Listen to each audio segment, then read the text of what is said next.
Well, today is expected to be the last day of public hearings on the Spirit of Norfolk fire. Yeah, for about a week now, the Coast Guard held these hearings to investigate the fire that destroyed the vessel last June. And this morning, we learned more about firefighting efforts at Naval Station Norfolk. Casey Baylor shares what happened before the crews extinguished the fire.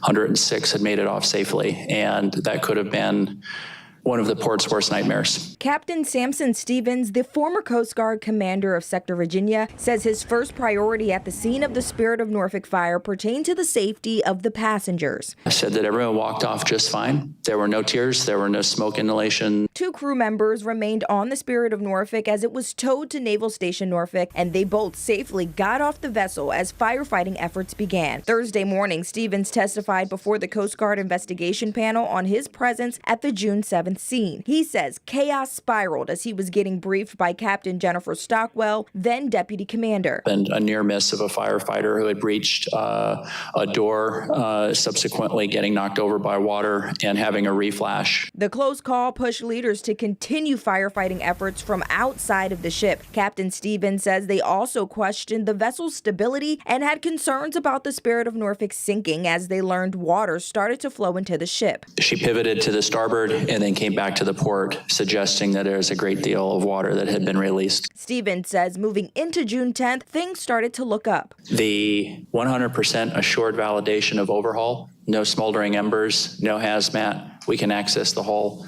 What does dewatering look like? And he says on the morning of June 11th, they towed the ship. I'm Casey Baylor for 13 News Now. The public hearings are set to end within an hour or so. The Coast Guard may meet again tomorrow if they deem it necessary. The National Transportation Safety Board is also gathering testimonies from the hearing and will produce a separate report.